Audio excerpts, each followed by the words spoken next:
There's absolutely other ways to get a good work ethic, but sports are such an easy way to accomplish that. A good attitude and a good work ethic will absolutely take you a long way, even if you don't, maybe don't know the best answer. Being able to adapt and change what you're doing on the fly is really important. Produced by Podcast Architects.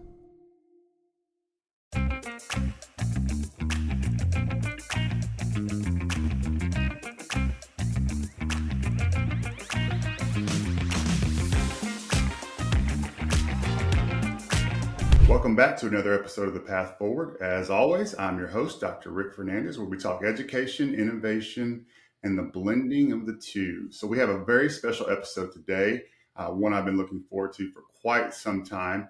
And I need to thank a couple of people before we jump in. First, I'd like to thank our leadership at Anser Advisory for helping me make some of this happen. Brian Carruthers, our CEO, Adam Shaw, our Chief Delivery Officer, Corey Burbach, one of our vice presidents, our Mountain West team, Travis and his crew over there for helping us out.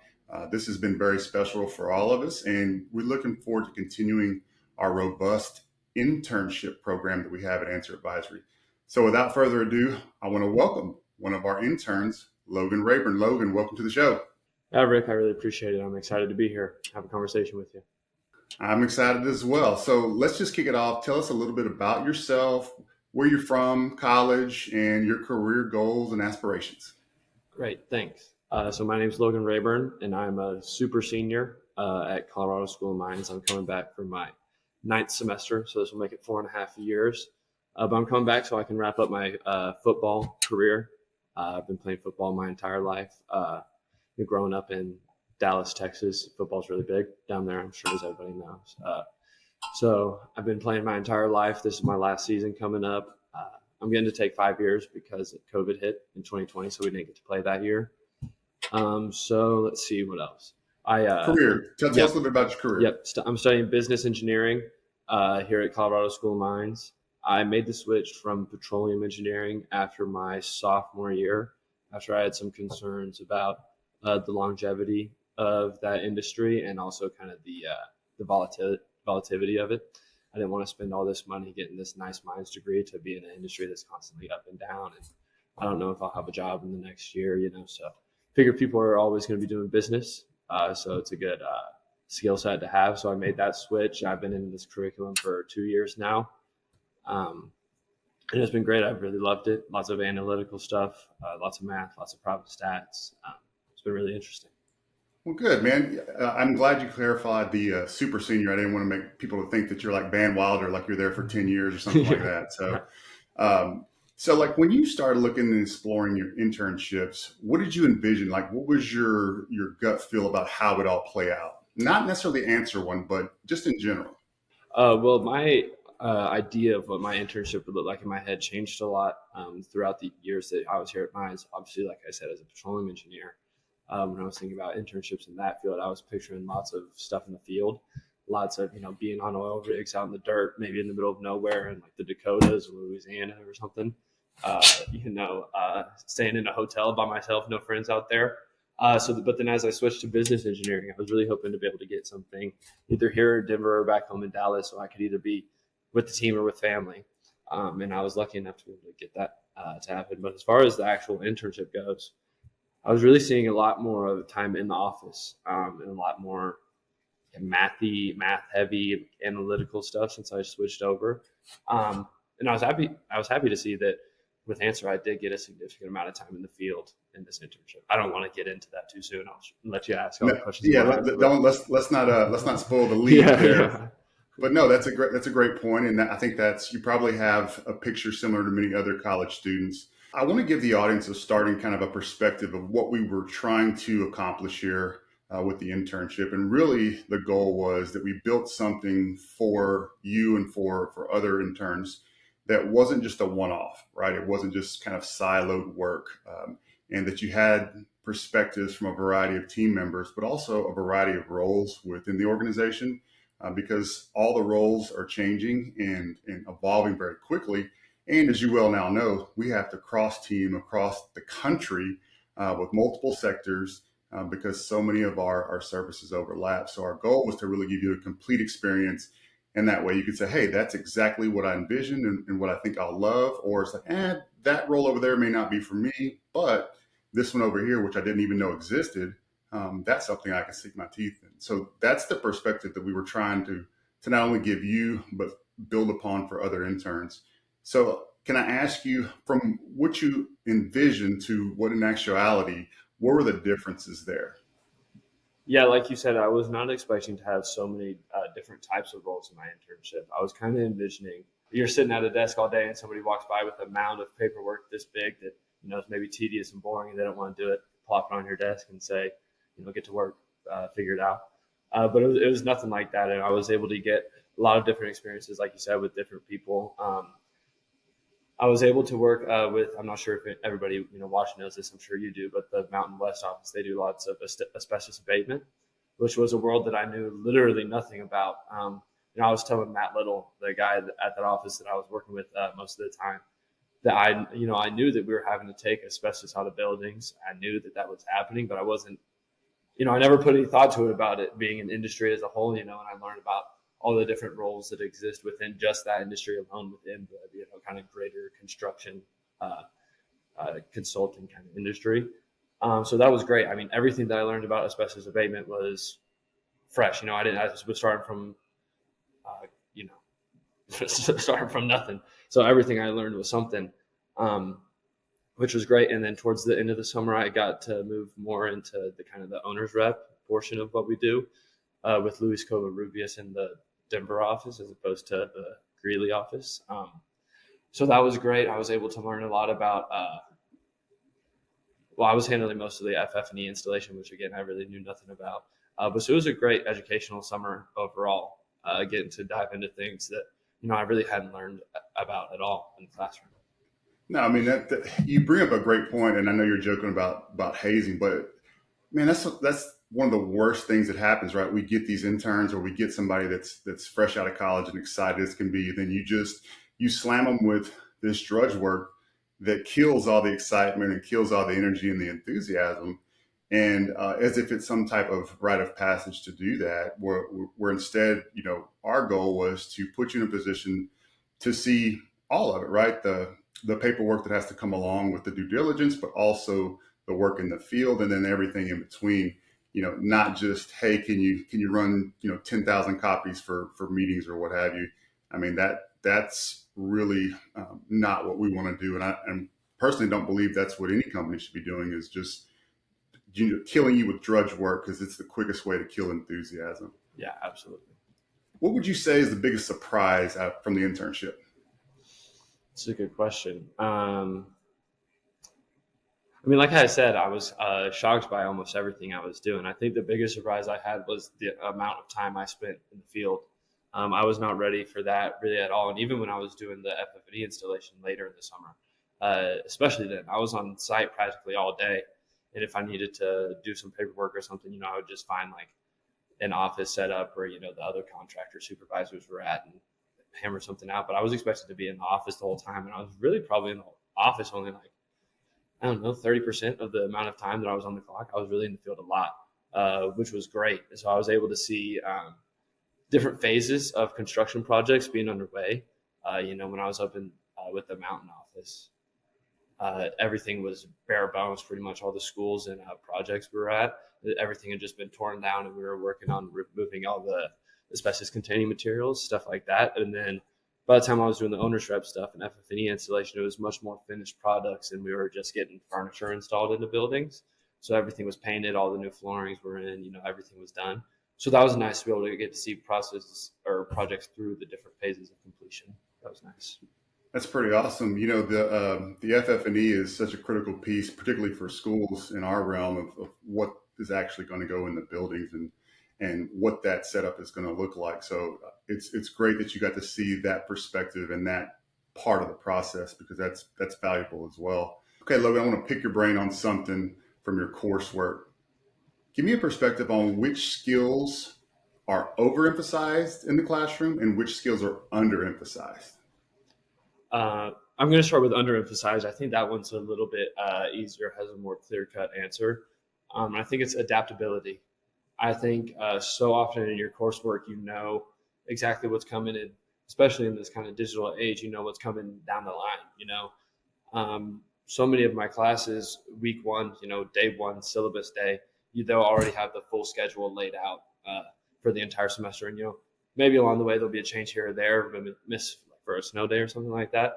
But for the most part, exactly what all of your days in that class are going to look like for the coming months. And it was, it's nothing like that when you get out into industry and in the office. So I would say being able to adapt and change what you're doing on the fly is really important and not really talked about much. It's hard to say having only done an internship, because so many of the concrete skills are what are overemphasized with the analytical skills and, doing different analytics through Excel and stuff because I just wasn't doing much of that in this internship. But I would say absolutely that the ability to change and be quick on your feet is not talked about nearly enough in schools, and especially in the different programs. I'm in business engineering, but like my friends in mechanical engineering and computer science, they especially have very rigid curriculums, and they know exactly what they're going to do. And you don't have to deal with many multifaceted problems where, maybe something from this class comes into play, this class comes into play. In school, it's all just like, okay, I'm just focusing on business analytics right now, and I'm focusing on econometrics here. But in reality, they'll probably mesh more than they absolutely will mesh more, definitely more than we're used to in the classroom settings. Well, I mean, I hope that you got to see a little bit of our cross-teaming and how important that is. And that just goes to show you and really drive home the point that you're making, that it doesn't matter which part of the industry you're involved in. You're going to have overlap. You're going to have an understanding of multiple things outside of your specialty. And so the quicker that you can learn that and really lean into some of those components, man, the more successful you'll be. So that's a great pickup along the way, that you see, like, hey, just adapt and learn and ask questions. And even if it's not necessarily your forte, be valuable and learn and move on and be helpful to the process. So kudos to you for doing that. I appreciate it. Okay. I've got to talk something a little funny now. So your dad is in the industry. My dad is in the industry. Yeah.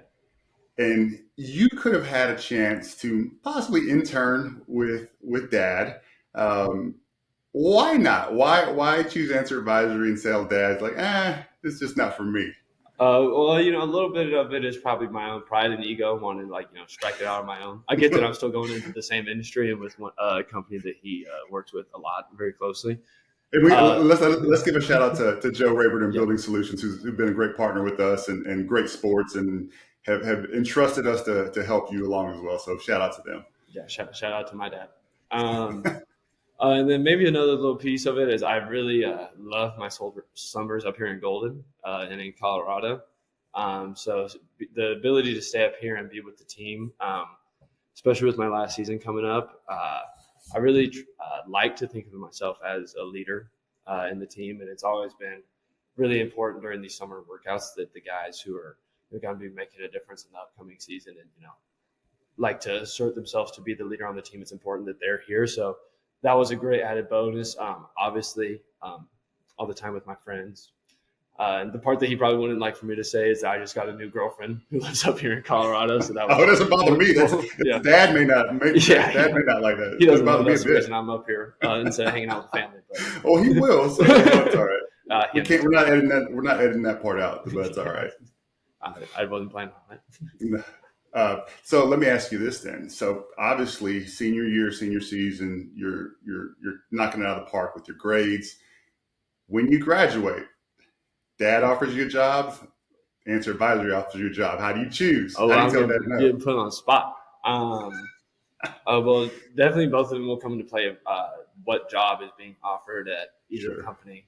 That will play a huge role into it. Location, but I think more the role that's being offered to me.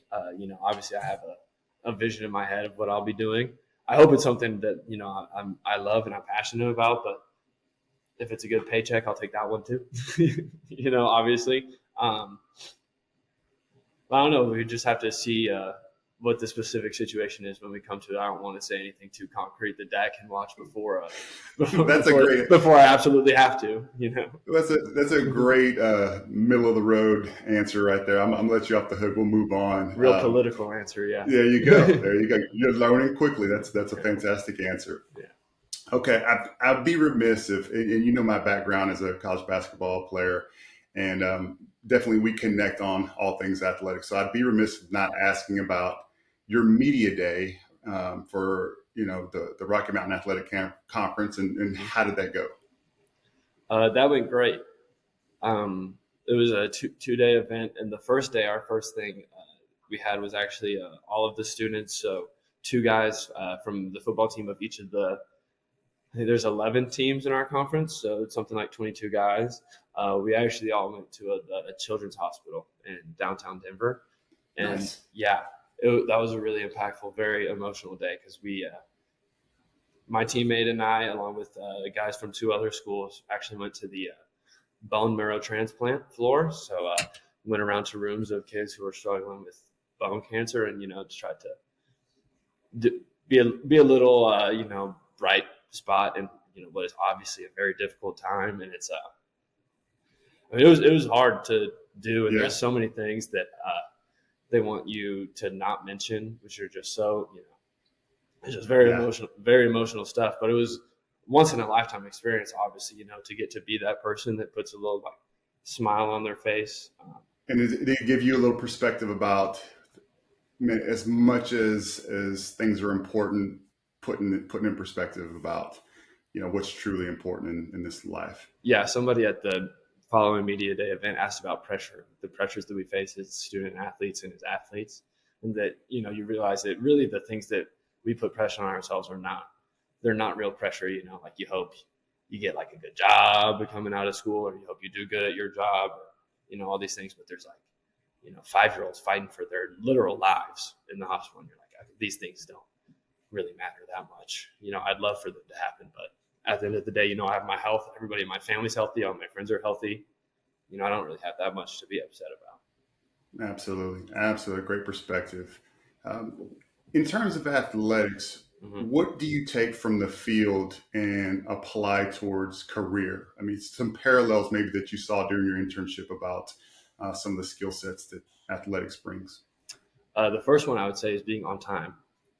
I've always noticed that I like to show up early to things, and that football has really been what's instilled that in me. I still have a recurring dream where I'm late to a football practice or game, and I wake up in a panic. So that punctuality has been big, but in addition, work ethic, I think that's massive. I think there's so many people that there's absolutely other ways to get a good work ethic, but sports are such an easy way to accomplish that. You're just so used to, what other people might call work or a grind, seems like nothing to you, which has been very nice. I think kind of adaptability, like I mentioned, or ways to figure out multiple ways to accomplish a task. If maybe, your first idea doesn't work, okay, then, we'll try this, classic halftime adjustment type thing. That's really all I can think of off the top of my head. No, I'm sure there's more. I mean, it's taught me practically everything I know. So whatever I'm doing, it's taught me, Yeah, no, I like the analogy of a halftime adjustment. I tell you what, we're making lots of them in motion, depending on need, depending on what the client wants, and sometimes what they think they want, but then they change in midstream. So it's all part of the adjustment process. The adaptability, as you spoke about before, is critical in what we do and how we serve clients. So that's extremely important. Okay, last question I have for you, then I'll let you run. 5 years from now, if you're able to lead some internship programs or guide some interns, what do you tell those students? What do I tell them? That's a great question. I love that question. I think the first thing I would tell them is to kind of put your nose down and work, that doesn't go unnoticed, that you can be, maybe you're not like the smartest or the brightest, especially like as somebody like me going to mines, there's like real life geniuses in my classrooms with me. And I didn't ever have to experience that in high school, being like the dumb guy in class that nobody wants to get partnered with. So, like a good attitude and a good work ethic will absolutely take you a long way, even if you don't, maybe don't know the best answer. But being able to find that answer and get it to whoever's asking you is massively beneficial. I would say at the same time, I say keep your nose down, keep your head up. That it's not the end of the world. Maybe if this internship doesn't go great, or if it doesn't parlay itself into a job offer, which is what most people are expecting and hoping for. That's not the end of the world. That it was beneficial experience. That you learned something. That you got educated. You made the connections. Which, everybody knows it's all in who you know. And you're better for it. Even if it doesn't turn into a job here, you'll be able to turn into a job somewhere else. I love it, man. That's excellent advice. I mean, that's advice we give ourselves all the time as we change jobs and change careers, because that's just part of the career path nowadays, where people are sticking with one job for 20 years. That's very rare, and it's going to continue to be less and less possible to do that. So, no, great advice.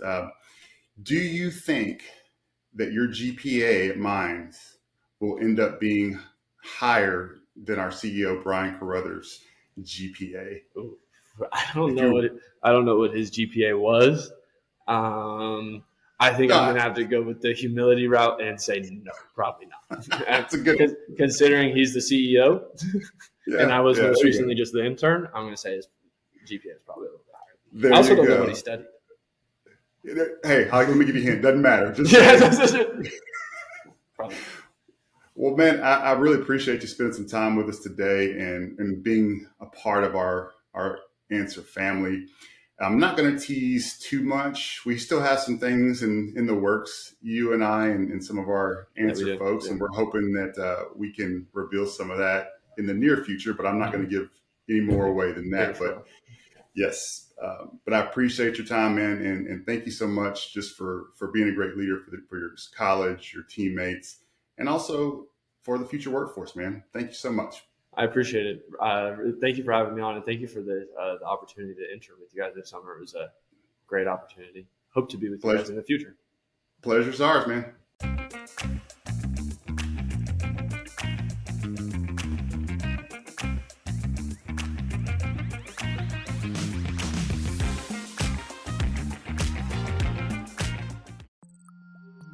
Produced by Podcast Architects.